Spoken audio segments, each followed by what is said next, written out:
Dia tidak boleh tahu aku mencintai dia. Karya Vira Savitri. 3. Lily mengernyit begitu melihatnya di pintu residen.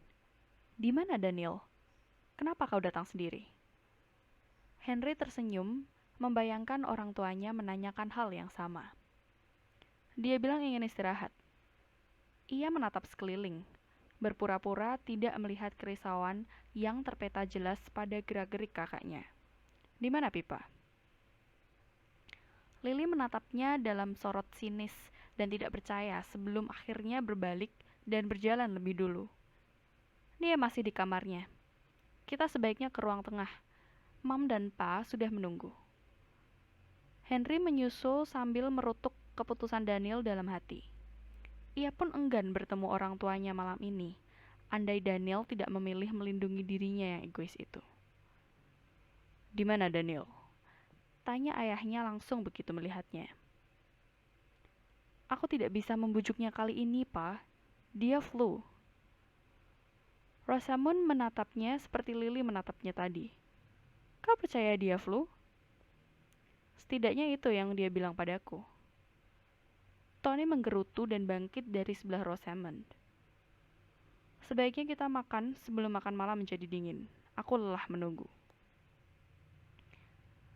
My King Anthony, dia kelelahan, seharusnya kau tidak memaksanya. Tony menatap istrinya dengan kesal. Berhentilah membelanya. Jangan kira aku tidak tahu kenapa dia menolak kemari. Henry menyahut hati-hati. Kukira dia butuh waktu, Pa. Waktu, katamu?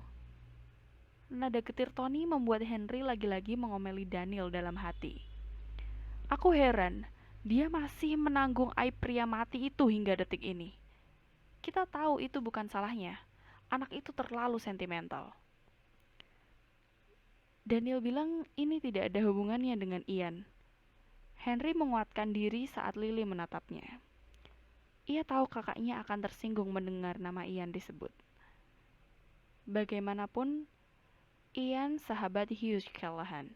Dan dua laki-laki itulah yang membuat hidup Daniel seperti di neraka. Oh, ini jelas berhubungan dengan Ian, tegas Tony menatap tajam Henry.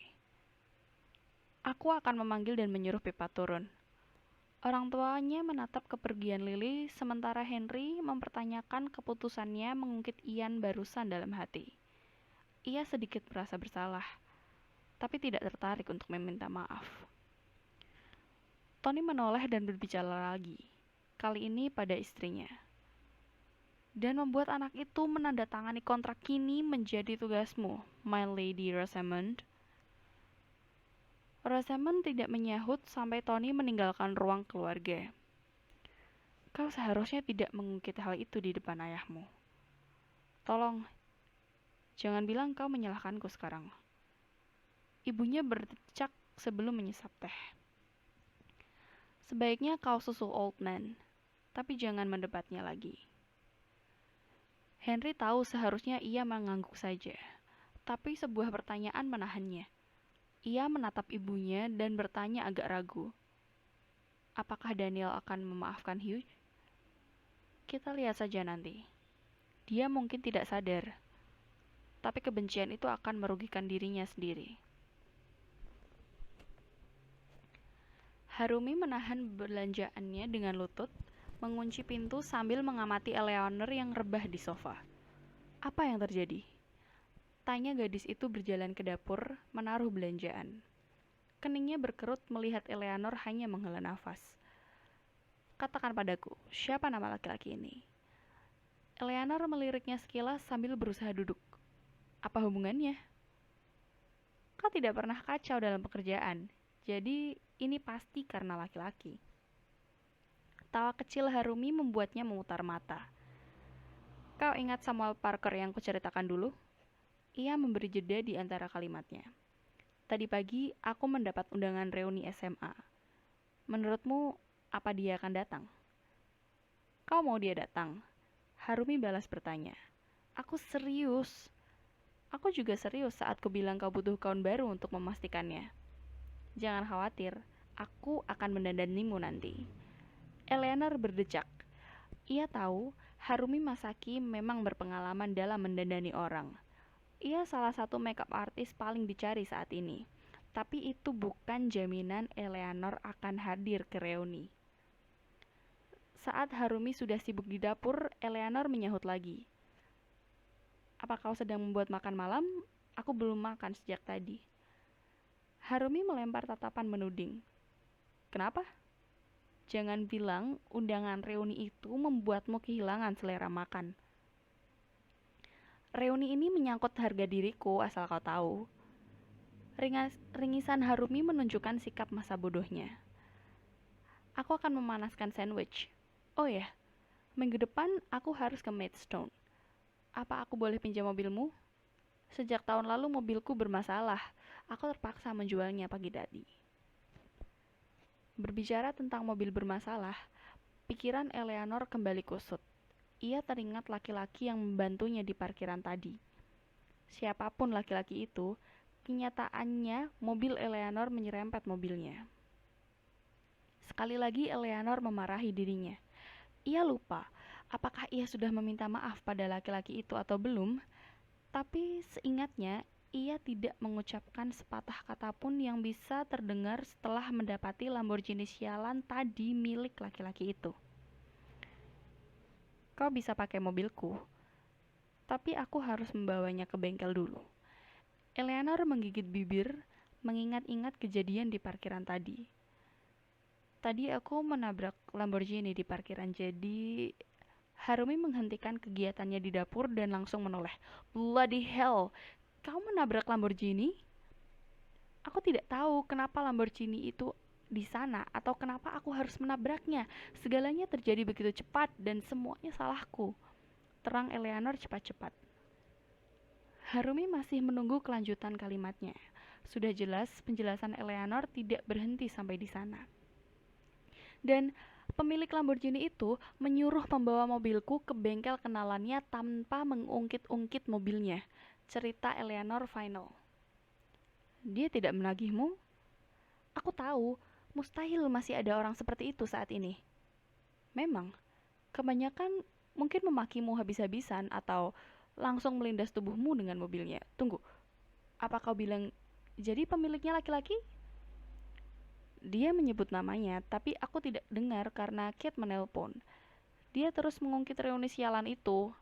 Baiklah. Mari kita lupakan pria misterius ini. Lalu apa keputusanmu? Apa kau akan hadir di reuni itu atau tidak? Eleanor mendesah, langsung bangkit dan berjalan ke kamarnya. Panggil aku kalau sandwichmu sudah siap. Di dalam kamar, ia masih mendengar Harumi membujuknya. Tapi Eleanor enggan menyinggung reuni itu lagi. Ia hanya duduk kaku di pinggir tempat tidur, menghirup napas dalam-dalam, lalu melirik undangan itu di nakasnya. Dan kenapa aku harus melihatmu lagi? Malam itu, Kate Mulligan datang membawa cerita kalau ia menemukan butik yang menjual gaun-gaun mewah dengan harga murah di kawasan Mayfair. Kau bisa ikut denganku kapan-kapan, Ella. Kau mungkin menemukan gaun untuk reunimu. Kau tidak harus mengungkit reuni itu lagi. Kalau aku tidak mendesakmu, kau akan menyesal selamanya. Ini tentang cinta pertamamu. Dia bukan cinta pertamaku demi Tuhan, balas Eleanor sambil bangkit. Kate menghentikan kunyahan muffinnya, alisnya bertaut heran. Tapi kalian perlu bertemu. Apa kau tidak ingin melihat reaksinya saat melihatmu? Aku bertaruh, dia pun memikirkan reuni itu saat ini. Dia jelas memikirkanku, dan dihantui rasa bersalah. Gerutu Eleanor sinis sambil mengeluarkan pai apel dari kulkas. Siapa tahu kehadiranmu bisa memperbaiki hubungan kalian, Ella. Eleanor mengabaikan sautan Harumi. Ia mengiris painya dengan sedikit emosi di meja makan. Tidak ada yang benar-benar mengerti perasaannya. Ia bukannya menutup diri, tapi untuk masalah Samuel, ia lebih nyaman jika segala hal tentang laki-laki itu tetap di sudut tak tersentuh dalam dirinya. Hubunganku dan Samuel seperti perang tanpa akhir, dan aku tidak tertarik berdamai. Apalah arti perdamaian kalau masih ada pihak yang merasa tersakiti? Kau seharusnya belajar menerima. Coba pikirkan, sampai kapan kau akan menghindarinya? Aku tidak peduli. Kau bukan tak peduli, kau hanya takut pada sesuatu yang tidak beralasan. Kali ini Eleanor tak bisa menahan diri untuk mengertakkan Graham. Sesuatu terasa meluap di lehernya dan membuat wajahnya hangat. Ia mengembuskan napas kesal, merasa terpojok. Sejenak ia menatap Kate dan Harumi, mengira-ira apa yang mereka pikirkan tentang dirinya. Coba lihat aku, ia mengedik, berharap kedua temannya melihat yang ia lihat pada dirinya. Apa menurut kalian Samuel perlu melihatku? Aku seperti gajah, seperti bangker. Apa yang diharapkan laki-laki itu setelah melihatku? Dia mungkin tertawa karena penampilanku tidak berubah, atau bahkan malu pernah berhubungan denganku. Harumi memelototinya. Jadi sekarang kau membahas penampilan. Apa yang terjadi padamu? Undangan itu membawa pergi rasa percaya dirimu.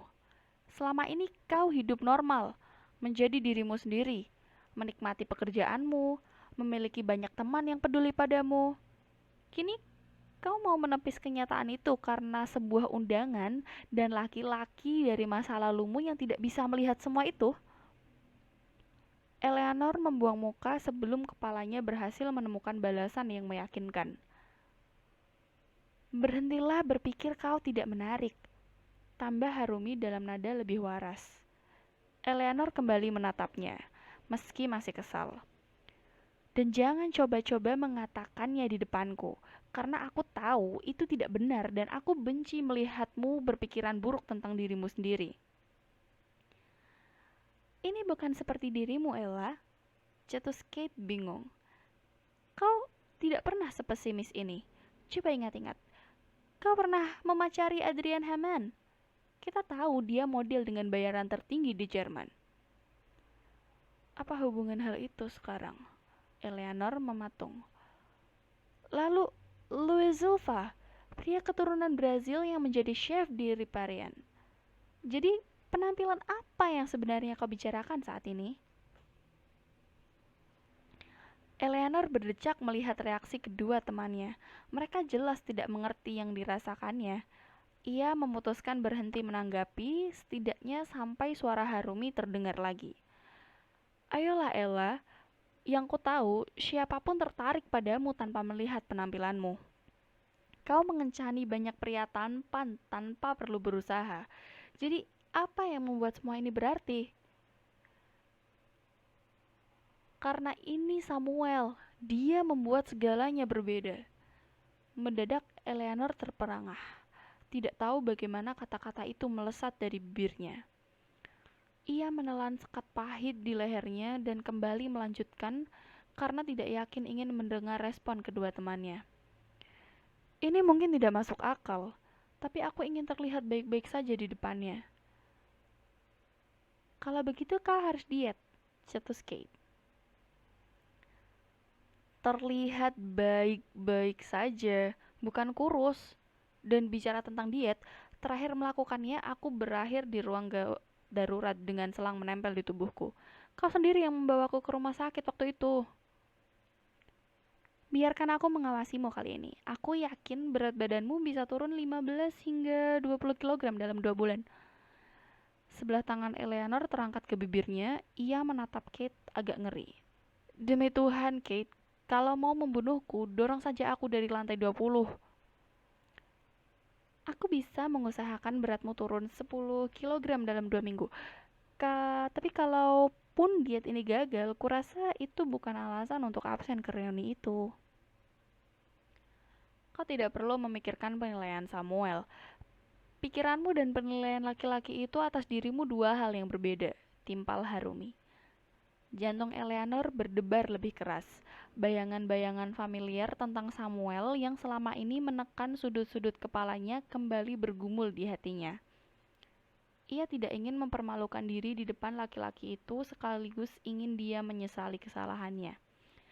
Kesalahan meninggalkan seolah Eleanor tidak pernah ada dalam hidupnya.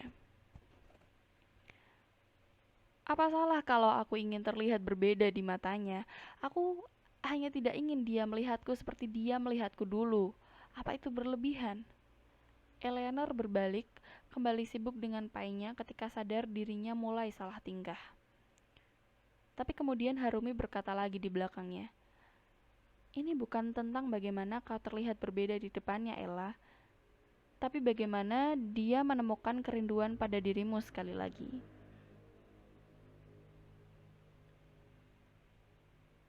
Kau menatap undangan itu terlalu lama, Dr. Parker. Samuel menatap perawat yang tahu-tahu berada di depan mejanya. Merasa tersindir, ia menyimpan undangan di tangannya ke laci. "Aku tidak menatapnya, Albert." "Ayolah, kenapa harus berkelit? Aku memergokimu melamun selama 5 menit. Jadi bagaimana? Apa kau akan hadir di reuni itu?" Sejenak Samuel terdiam menatap asistennya. Bimbang, apakah ia harus menceritakan keraguannya atau berpura-pura tidak peduli tentang reuni itu. Albert tertawa lirih dan kembali berkata, "Aku heran kau masih sungkan padaku. Kukira 4 tahun sudah menghilangkan kecanggungan di antara kita." "Bukan begitu. Kau tahu Kathy tidak akan membiarkanku pergi." "Aku Samuel." Ia tahu Catherine, tunangannya, tidak suka kalau ia bepergian. Dan memikirkan usaha membujuk gadis itu untuk bisa datang ke reuni membuat Samuel enggan memberi harapan pada dirinya sendiri. "Kalau alasanmu menghadiri reuni, tentu dia tidak akan mengizinkan. Cukup katakan kau menghadiri seminar medis. Aku yakin Miss Catherine tidak akan protes." "Jadi menurutmu, aku harus berbohong?" "Aku hanya membantu. Aku yakin kau ingin bertemu dan minta maaf pada gadis lokal yang kau kecewakan dulu." Senyum Samuel mengembang. Ia tidak menduga perawat itu mengingat cerita masa lalunya. "Dia bukan Inggris tulen, Albert. Ayahnya orang Inggris, tapi ibunya Indonesia. Menurutmu, apa dia akan memaafkanku?" "Bukankah obat untuk gadis yang patah hati masih menjadi misteri?" Mendengarnya, Samuel kembali terkekeh. Setelah menimbang-nimbang usul asistennya itu, perasaannya lebih lega. Ia tahu Albert benar. Kalau Samuel mengikuti sarannya, Catherine Shaw mungkin akan membiarkannya ke Nottingham. "Apa gadis itu tahu kau di London?" Pertanyaan Albert membuat senyum Samuel menyurut. Ia menatap pria itu sambil merasakan tubuhnya membatu. Samar-samar ia menggeleng. "Aku ragu menghubunginya setelah..." Rasa bersalah menyengat dadanya. Dengan kedua tangan mengepal di atas meja, ia melanjutkan lebih lirih. "Aku tidak menepati janji, Albert. Kau tahu itu." "Well, kuharap pertemuan kalian tidak membawa pengaruh apa-apa pada hubunganmu dengan Miss Catherine. Aku hanya ingin minta maaf, itu saja." "Lalu apa yang kau lakukan jika gadis itu memaafkanmu?" Benak Samuel bergemuruh. Ia mengulang-ulang pertanyaan Albert dalam hati. Tahu gadis itu tidak akan memaafkannya begitu saja. Tapi andai gadis itu memaafkannya, apakah Samuel akan berhenti sampai di sana? Setelah bertahun-tahun, baru kali ini ia merasa perlu menemui gadis yang ia kecewakan dulu. Mungkin reuni momen yang tepat, dan ini langkah paling bijak yang perlu dilakukannya sebelum menikahi Catherine. Entah bagaimana reaksi gadis itu jika mendengar kabar pernikahannya dari orang lain. Samuel menguatkan kepalan seakan membulatkan tekad. Ia tidak ingin membuat gadis itu semakin kecewa. Tak peduli gadis itu terlanjur membencinya.